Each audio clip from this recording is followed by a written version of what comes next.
do not stop doing your lead generating. Said because that is going to be the one thing that you're not going to want to do when you're this busy and you're trying to put out fires and make sure that everybody's getting taken care of in all of these transactions. I said, if you stop it now, you are not going to have a good spring and summer, like we normally do in our market. And she was like, yep, you're absolutely right.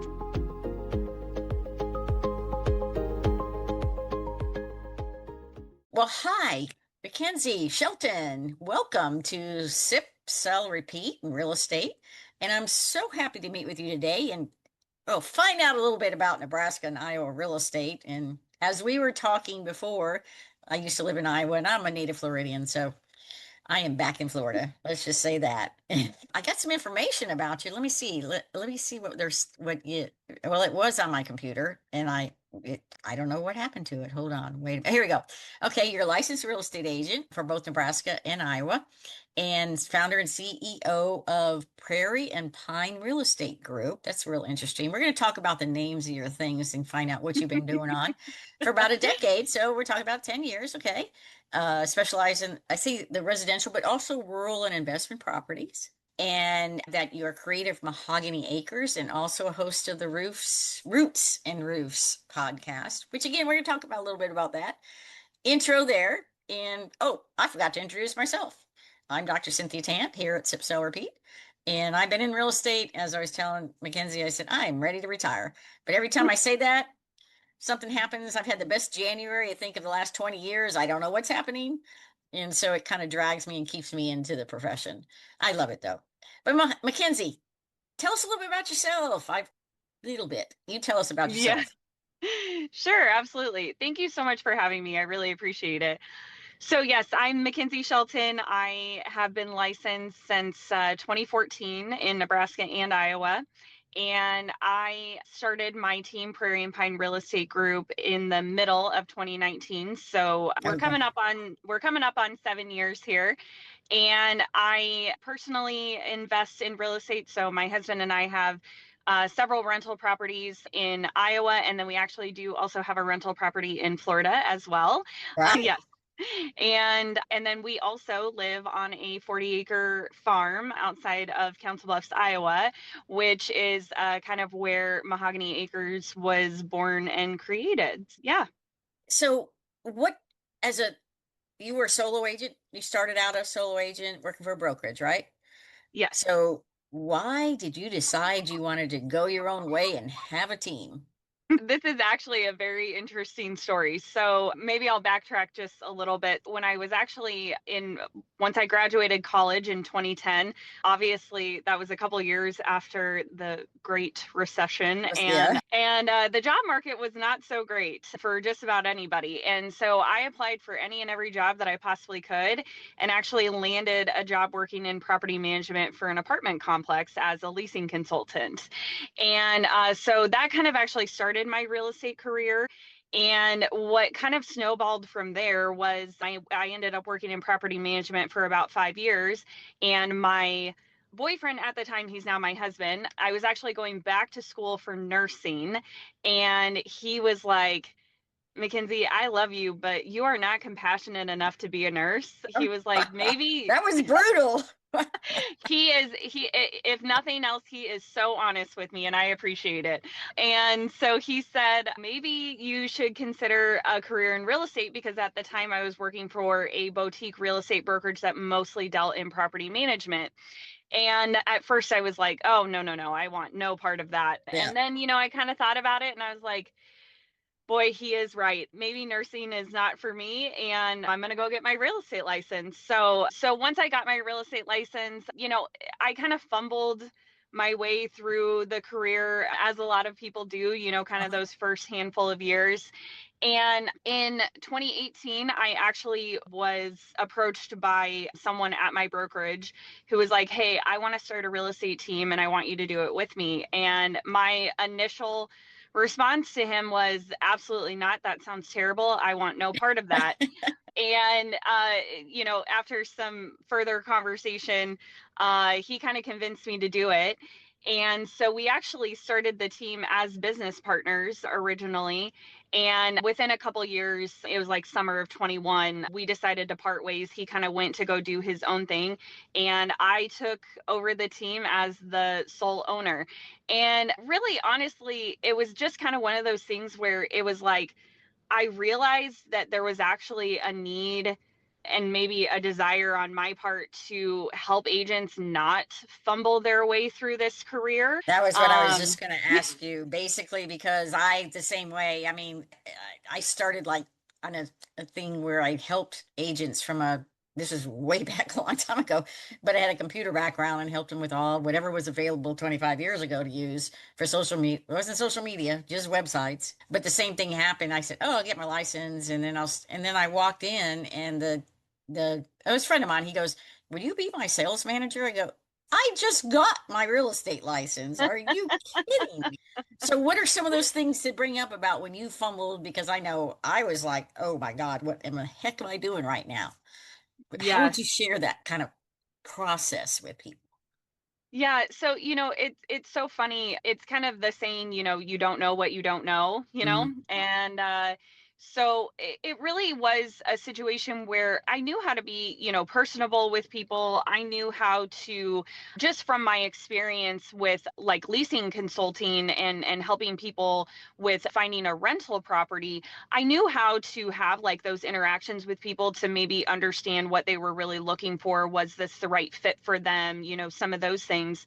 But what I really kind of fumbled through was like, how do you consistent business? How do Mhm. you build long-term relationships with these people? What do you do after you close a transaction? Are you supposed to keep talking to them? Are you not? All of these things didn't kind of like come naturally. And so, moving my business from that boutique brokerage over to a international brand that is very known for training and all of those things really kind of helped me Mhm. get some clear footing on all of that. And then it was kind of one of those things where I noticed this theme of like, people would get their license and then they'd be like, okay, well, they'd ask me, what do I do What I next? do. And Mhm. like, okay, well, I can give you free advice, but maybe I can actually make some money and help you in the process. So, yeah. Right. Well, you were thrown into the leasing because I have property management also. So I know having started as an investor way back in the 90s, and it's so funny because I was a professor here at UWF, like I was at Iowa State. And so when I came here, my brother and I, we didn't know what we were doing. We had money. Now, this was back in 96, 94, 94. So we had money, but we didn't know what we were doing. And a friend of mine said, well, I have a realtor who's an investor. I said, okay, 10 houses in 2 months is not what you want to do. It was Oh just like my gosh. personally, but considering I got a triplex and two duplexes for $67,000 total. So those don't happen now. Yeah, I Mhm. know. Near the water, that's not going to happen anymore. But it was Oh, thrown into the fire personally from an investment standpoint while I was still working as a professor. And so then I started going, well, this is pretty good. And people were asking me about investing. I go, well, maybe I should be a realtor. And that's what I ended up. And it's been 25 years. And so, but the same thing happened was people were asking me. And then I already had mhm. the investment standpoint of the renovations. I mean, tearing places apart, putting them all back.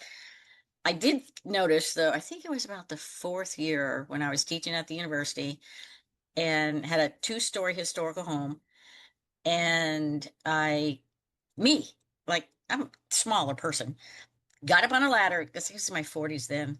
Got up on a ladder, second floor, to put a screen over the top of a fireplace, the chimney. I said, what am I doing? I could fall off this house and kill myself. So I had to kind of like start to rein back, give the job other people, hire other people, do that, and then go into the different businesses and stuff. But it was being thrown into that. So when you started to people started to talk to you, what kind of advice did you give them to start with for someone who may be listening right now? The ladies may be listening, and they're starting off too. Because what was your degree in? You went to college. Yes, What yes. was your degree in college then? So I was kind of Sociology, social work, and I Okay. almost had a minor in psychology. So yes, I tend to want to like Yeah. therapize people. But then your boyfriend, husband said you weren't compassionate. So in social work, why did? You can ask any of my team members, my husband, my friends. I have some coaching clients as well. They will tell you I am not always the kindest, but I sure am effective. So There, I get, okay, there you go. Well, and then, but having the background, and you've always lived in the Midwest then? no, actually, we moved around a lot when I was a kid. I did Okay. graduate high school in Omaha, Nebraska, and then just kind of never Stayed. left. So, yeah, Yeah. yeah. Okay. All right. But yeah, so for anybody who's, I don't know, either thinking about a career in real estate or is brand new or, even just a couple years into the business, I think the biggest thing is what I at least see in 2026 with my area. I don't know if I can speak to like nationwide, but it seems to be that real estate agents get into the business and they just want to be fed leads, right? From Zillow, from realtor.com, from, social media, whatever their platform of choice is. And they don't want to take the time to build those long-term Mhm. relationships either with the people that they already know or the people With that maybe they could be getting to know through helping their community or participating in groups and events and different things like this. And I see that as the biggest reason that people don't have long-term success in the business. So I would say my like number one piece of advice is go build long-term relationships with people. And while you might for the first 3-4 years have to put in a lot of hard work, it will eventually turn into this thing where it's just kind of this machine that, and you almost kind of look up one day and you're like, am I really working? But then you have to remind yourself, you're like, no, actually I am. So and so called me yesterday, but you're not having to go out and hit the pavement and do that hard work anymore. So yeah. Oh, thank you so much for bringing that. I totally agree with you. I personally still have the very first person who ever walked into the door in my real estate company while I was sitting at the front desk. You know, we used to sit at the desk and take calls. That was, oh my God, 25 years ago. I used to take phone Yep. duty, front desk duty, right? I mean, it's been a while, but yeah, it Yeah, I was know. a I thing. and Ben comes walking in the door with a checkbook. He says, "I'm buying a house today." I went, "Okay, what am I gonna do?" I mean, literally, it was like 2 weeks there. You know, it's like, okay, I guess I'm going to be a realtor, and family, friends, kids grown, kids bought the houses, grandkids, weddings. I mean, it's been a long time, and we're still best of friends. And I tell that story because as a first time, and I'm sure you too, I didn't know what the heck I was doing. I didn't get any training. I get on and okay, so we got lockbox, whatever. We first look at the houses they want to look at, and the first house we go to, I'm going, oh my God, it's got a pink kitchen. I'm thinking to myself, who would want this house? That's the one they bought. I learned to keep my mouth shut. I said, hey, what do you think Mhm. about this kitchen? Oh man, I love it. Okay. Well, we'll go to the next, kind of stuff like that. And then we had a hurricane and it destroyed the house. And so, I mean, then they moved on to another Oh. house and things like that. Just understanding and asking a lot of questions. And I like to ask a lot of questions. I like to tell a lot of stories. Everybody says, you have a story for everything. It works, you know? Mhm. And so the other thing too is like, as you've built teams, what do you feel since getting that relationship is, I think it's still important. I don't care how many social media things we do. I don't care how many websites we have, whatever we have. We're still talking one on one. Now, investment properties are a little bit different. They're looking at the money. It's not that big, but I am so excited still to find a house for that first time home buyer, and they don't know anything. And so you're talking and walking them through. So, from a standpoint of as you've done this over a number of years, what's the most, I guess, fulfilling transaction you've ever had? Share with us a little bit of a story if you can think of a family or that. Yeah. So it's funny. I'm sure there have been so many, I Hmm. mean, really Yep. like getting the opportunity to help your family and your friends and even, then their family and friends. Like there's so many ones that are probably very close to my heart, but there is a very recent transaction. I actually did a story about this on my Instagram. So if people want to go see that, they Say can. say how we can. How can we contact you on Instagram right now? Yeah, so it's just Mackenzie Lee Shelton, all one word, Lee, Mackenzie Lee Okay. Shelton. Mackenzie Lee Shelton. All right. Yes, but kind of the short version of this story is this was actually a friend of mine that we used to back in our early 20s have a lot of fun together. And so we kind of got reconnected because her and her husband really had a desire to buy an acreage property, and that's kind of what I specialize in. Uh-huh. And so they reached out to me, and it did end up taking like a whole year, but they had this one specific house that I mean, he was in love with it too, but she was just absolutely enamored with this old beautiful farmhouse that kind of honestly sat in the middle of a city, and it was, kind of the last thing standing, amongst all of these, buildings, and there's a Target 5 minutes away and all these things, but she just loved this house. It, it was out of their price point, and it was one of those things where she was just so stuck on it. We wrote some offers on other properties. They didn't get them because they were kind of in a competitive price point, and things like that. And we just kind of she would just keep bringing up this house. And I just said, unfortunately, like, unless something happens with this, it's just going to always be out of your price point. Well, it turned out that the current owners had split up, and they could not get the property sold because it did need some work. Again, it's an old farmhouse, and people were just very turned off by the work that needed to be done with it. And they were almost at the point where they were going to go into foreclosure because they had quit making payments on it. Goodness. And I had a relationship with the person that had it listed. She and I used to work at the same brokerage. And so I called her up and actually talked to her about it and found out all of this information. And I got her connected with this other agent who does short sale. She's like the short sale Or so. queen. Yeah. And so she got involved and actually was able to convince the bank to lower the price enough based on all of the work that needed to be done to a price point that my clients could actually afford it and do the work that needed to be done to it. And my clients closed on that property just at the end of this last year, like in December. So Oh, wow. it's just divine intervention, right? Like all of the stars had to align. Everything just had to, come up perfect for them to be, and they had a house to sell. So, they also had to make sure to get their home sold to be able to Right. do all of this. And it was just, yeah, stars aligning and God saying that house was perfect for them. So yeah, it was a really cool experience. Well, and that's what a lot of newer realtors I don't think they grasp No. that you stayed with them for a year. You know that that's what they wanted. I'm sure staying in contact, because I have a hard time that with some of my newer agents that they want immediate satisfaction.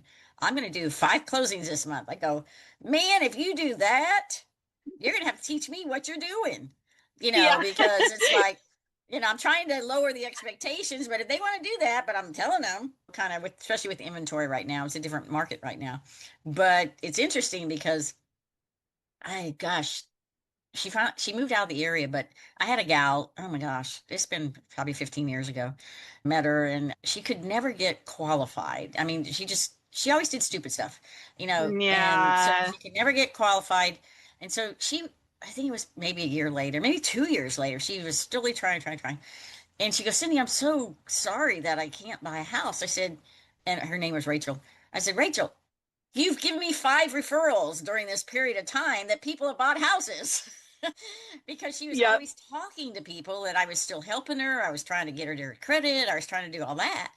And so I think people need to understand that sometimes it's not 30 days out, they're buying a house. It could be No. years or some in your database, and that person may show up. Someone just called me the other day. I go, Tyler, because on my phone, and I go, what can I do for you? You're not selling your house, are you? She goes, oh, no, no, I love my house. It's a great house, right? She goes, but I need to sell my house or my investment property over in Jacksonville. Do you know anybody? I said, yeah, I know somebody. So, of course, referral. She Yeah. called me and they get the Christmas stuff and they get once a quarter kind of things. I do pop buys and stuff like that. But it was just like, it was kind of one of those things that if you were going to tell me you're going to sell your house, he goes, "Oh, no, no, I'm not risk," because it's a very unique house. But when you're dealing with your group and you're being a leader, what are some of the things that you're trying to get across to your newer agents or even seasoned agents? Because sometimes we need a knock in our head too to do some things. Yeah, yes. So I would say the one thing that people always want to quit doing is some sort of lead generation, right? Yeah. I was actually just having a conversation with one of the agents on my team, and then I did reiterate this to everybody on the team after that. But she is very busy. Our market is very season. I mean, most people have somewhat of a seasonal market, but Right. ours, most people don't want to move in the dead of winter when it's Winner. really cold up Yeah. here. Yeah. So this tends to be our slower time of the year. And one of the agents on my team, she is just rocking and rolling. And by the end of February, she's going to already, just in 2 months, she'll have closed 7 transactions, which is That's awesome. fantastic. Yeah, for especially for this time of year. Yeah. And she was saying, I'm so busy right now. I'm trying to, keep my head above water. And I said, do not stop doing your lead generating. I said, Hmm. because that is going to be the one thing that you're not going to want to do when you're this busy and you're trying to put out fires and make sure that everybody's getting taken care of in all of these transactions. I said, if you stop it now, you are not going to have a good spring and summer, like we normally do in our market. And she was Hmm. like, yep, you're absolutely right. So I would say, like, that's the one thing. Like, people just want to stop doing that the second that their business kind of gets good enough, and then they wonder why their business is never that consistent. So Right. It's more like meow, meow, yes, meow. Yeah. yes, And that took a lot for learning too. And again, from a leadership, I'm a broker, so obviously doing the same thing and the team that you have and things and trying to get them to realize it. So if you talking to women of getting into the business, they've shows a little about yourself and everything, but what specific one or two points for women because of motherhood, families, kids, everything else? I don't know how you do it. I don't have to worry about all that. I do have an elderly mom right now on the other end of it, but how do you do it? Talking to someone, the advice, because you said you started with, yeah. So I think the thing that has allowed me to, I don't know, continue trying to run my life in general, my business, my family, our farm, our investment property, we've flipped houses, all of those things. The only way that I've been able to keep that all together, and I promise you, I don't keep it all together all the time, do definitely we not. all? Yeah, yeah. Yeah, right. But for the most part, the way that I'm able to keep some peace and serenity in my life is by having systems and processes for Mhm. things and Yeah.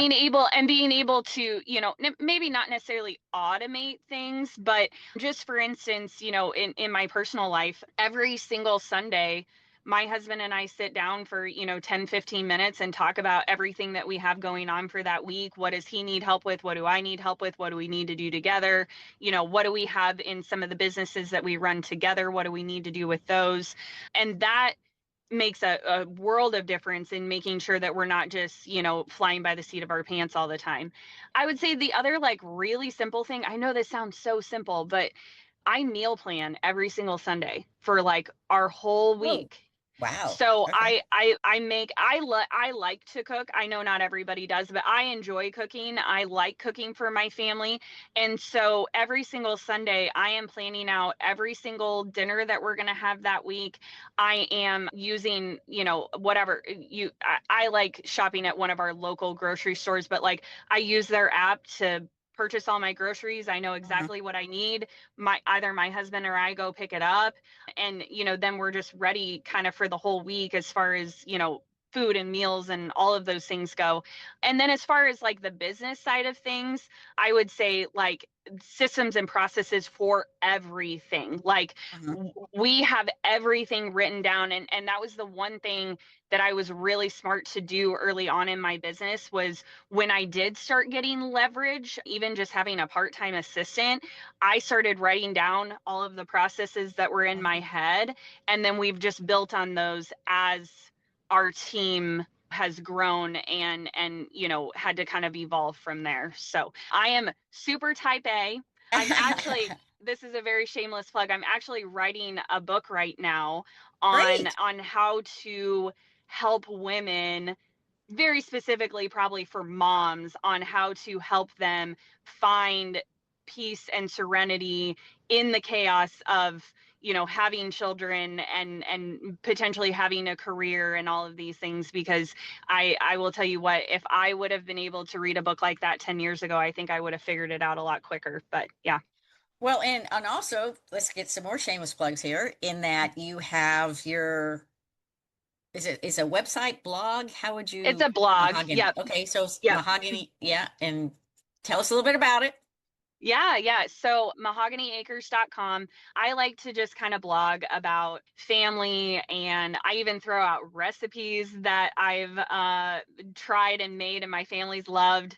I'll put stuff in there about farming and just some of the things that we've done on our own, kind of small homestead. So yeah, it's lots of things about me, and then also stuff about real estate too. Like I've got a whole blog article in there about actually our property that we bought in Florida and kind of our experience with that, and kind of the good, the bad, the ugly, and all Yeah. of the things in What part of between. So Florida? What part of Florida? our home is in Cape Coral, Oh and gosh, that's where I used to live. gosh, small world. Yeah. Yeah. So we bought that property in April 2022, and then the hurricane hit at the end Oh of God, yeah, you September guys are, yeah. 2022. Were Yeah. you on a So canal at all, or were you off no. I will tell you, okay, I moved there. Listen, I'm really getting my age here, but I moved there in 1967. There was nothing. There There was was nothing nothing. there. And my dad was a local funeral director. So the Cape Coral, the funeral home that's on Del Prado, that was my dad's Yep. funeral home. And the house, we had our house Wow. upstairs and everything. And so I know the Cape Coral, when I've been down there for either recently for unfortunately deaths, but funerals and Mhm. stuff. But the growth is just massive down there, Yes. just Yes. absolutely crazy. It You is. know, Yeah, we have a little bit of an older home. It was built in the 80s, and oh, it's kind of on the like southeast side of Cape area. okay. I went to, that's where some of the original houses are there. Yeah, from the Yes, very beginning. correct. Yeah. We're right on Country Club Boulevard, Okay. Yeah. on the south side of Del Prado. Yeah, but we that area is the only area, because we're not right on a canal. There's like this one little pocket of area that is the only area that is not in the flood zone in Cape Coral. So, yeah, Yeah, probably. uh, Yeah. Yeah. yeah, Well, our and that's house, so our interesting because obviously our real estate's different too. I mean, I'm sure you learned yes. that. Yeah. Oh, And yes, yes. and the flood Oh, and yes. the insurance and the everything else that's going on down here. Yep. So that's awesome. Let's finish up real quick because I know I didn't want to hold you all day long here. I want to know a little bit more about your podcast too, because let's let people get onto it, other ladies get onto it, and let's see, Roots and Roofs. That's what it is. Yes. Roofs and Roots. Yes. So, Roots and Roofs, it is all about real estate, entrepreneurship, and motherhood, because those are the things that I know, and, know other people that have experience and things like that. I do some episodes by myself where I'm kind of just trying to give some motivation and inspiration to people. And then I do a lot of interviews with either women in real estate or women in other business spaces. Businesses. Mhm. Yeah.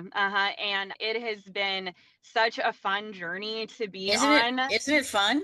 It Yes, really, and you meet such amazing women that are doing so many yes. things. Yeah, Yes. I swear I say this probably almost every single episode. I feel like I learn more Mhm. about people than I like I would in any other situation. So, yeah, Oh, it's I agree with you. And then also, I do a lot of traveling. And so then, okay, I'm going to show up there and you've already got a friend, because you stayed, talked with each other or sent referrals or something like that. So, what yeah. would you finish like? Well, first off, give me some more contact information. What else you have? We got email, or what do you want to tell the ladies out here to get in touch with you?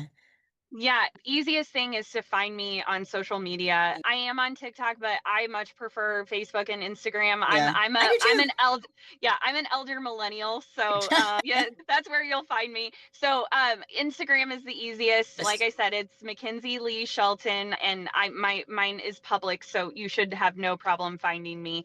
And yeah, feel free to DM me if you have questions about real estate or how to get your license or how to start a team or anything like that. So yeah. well, thank you for offering that to everybody listening, and we appreciate you being here. If you're inspired by these powerful women in real estate, you'll want to catch the next conversation. Click the video on screen to keep sipping, selling, and leveling up your game.